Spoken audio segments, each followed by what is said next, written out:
right now. 4-time Angler of the Year. Oh my gosh, I'm shaking like a leaf. Former FOW Cup champion. That's what I'm talking about. God has blessed me so tremendously in my career.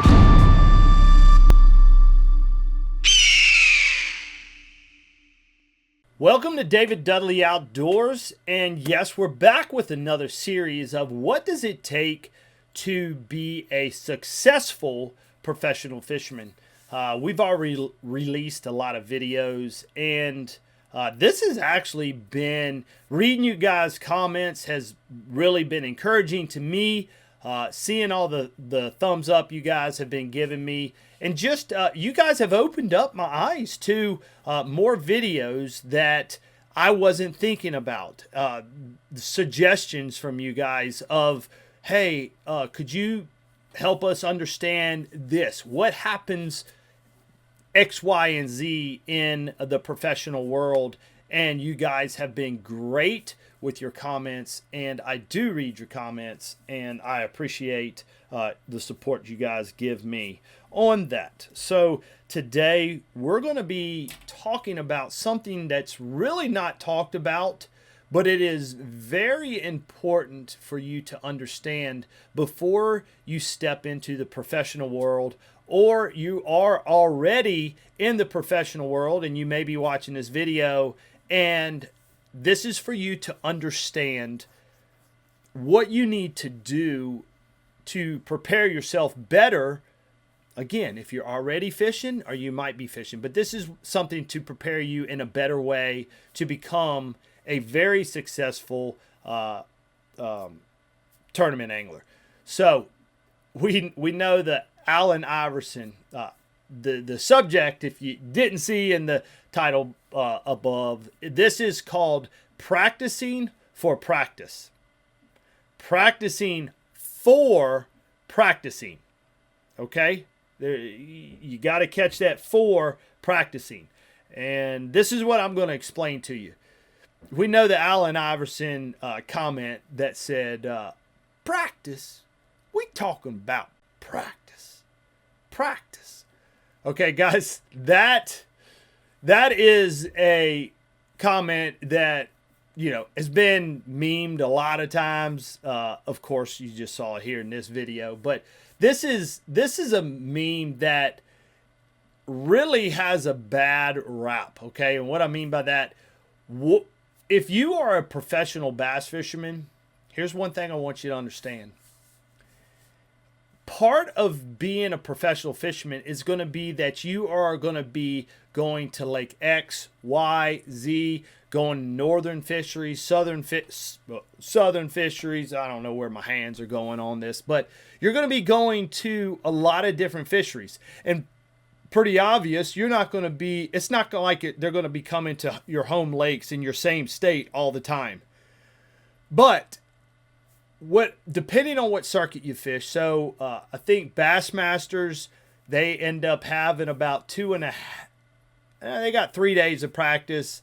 The BP Tour, we only have like a day and 3/4. We can't even really get 2 full days of practice in on our circuit. So you're limited to 2 to 3 days of practice on a professional fishing tour.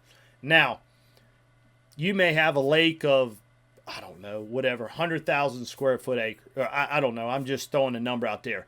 You're going to go to these huge lakes, and the first thing you're going to do is, how do I break this down? How do I practice, accomplish this lake in just 2 days? How do I go and figure this lake out in just 3 days? Well, you have got to be prepared before you enter into the professional world of that experience. So you kind of get where I'm going at with this practicing for practice. So before I go on any more into this video, guys, hey, check out, go to Walmart to your local Proficiency rods. You'll see them. They're $78. They are designed by me. It took me 2 years to develop them. And FishermanCentral.com has all your online. It's an online store. They actually got a huge warehouse. All the baits you could ever want, from crappie to bass to walleye, you name it, they have it. FishermanCentral.com. So when it comes to practicing and trying to get your get yourself started in this career, here's what I want you to understand is that just going to your home lake or the lakes that are within relatively 3 hours of your lake, of your house, I should say, what are you going to end up doing? You're going to end up using your skill set and your mind, going back and fishing this bank that you call, it's a steeper riprap bank. And then you move around and you know about this little stump that's a couple little stumps off a shallow little point. And you go there, and then you know about this brush pile that's underneath this dock, and you go there. That is not using the knowledge and skill that you have and pushing yourself to become better. It's almost like, again, I think of racquetball. I play a lot of racquetball, but it's almost like playing somebody day after day after day who is maybe not as skilled as you in that court. In order to get better, you're going to have to play against what? Better competition. Just playing somebody that, you pretty much know their game. You could hit it to their backhand every time. You could hit a ceiling shot to them, or whatever it may be. Your opponent, and what is in fishing. What's your opponent in fishing? It's the lake. It's the lake that you're dealing with. Okay, so here's what I want to encourage you guys. Okay, what do I mean by practicing for practice?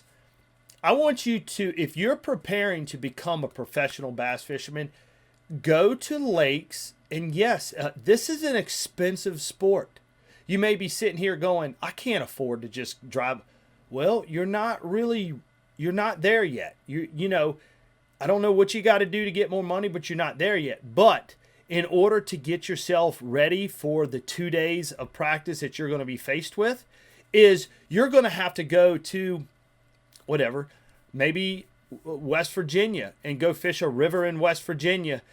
3 days, prepare yourself, and then first day of pretend, and on day 4, do a tournament yourself. Go back after 3 days of practice, because that's what's going to prepare you for the practicing that you're going to be doing on tour.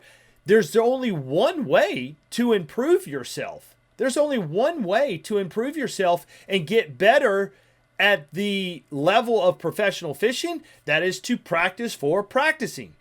Go to another lake. Learn. I'll give you another example. Pre-fishing. We all know we typical off-limit periods are 30 minutes. How ridiculous is that? 30 days before the actual first day of official practice. Listen up, guys. Listen to me closely. We're fishing the past from Monday to Tuesday. Monday is in the past. And then from Tuesday to Wednesday, typically within a 1 week period, that lake changes so much during that week that it's mind-blowing. Like, we could go from catching them on a wiggle wart the first 2 days of practice to the next thing you know, they're up there spawning and you can't even get a bite on a wiggle wart. I'm just telling you how rapidly things change in nature, much less 30 days prior to the cutoff. Yeah, you could say, well, I just wanted to idle around, graph around, maybe find. There's certain things you could do before. If you know the fish are going to be 30 days later and brush piles are going to play a big role, then go ahead and maybe go graph that lake. Drive around that lake for a couple days, mark as many brush piles as you can.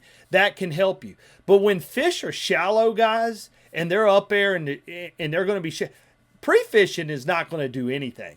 Like, if you have to pre-fish 30 days before a tournament and it's a shallow water tournament, you're struggling, okay?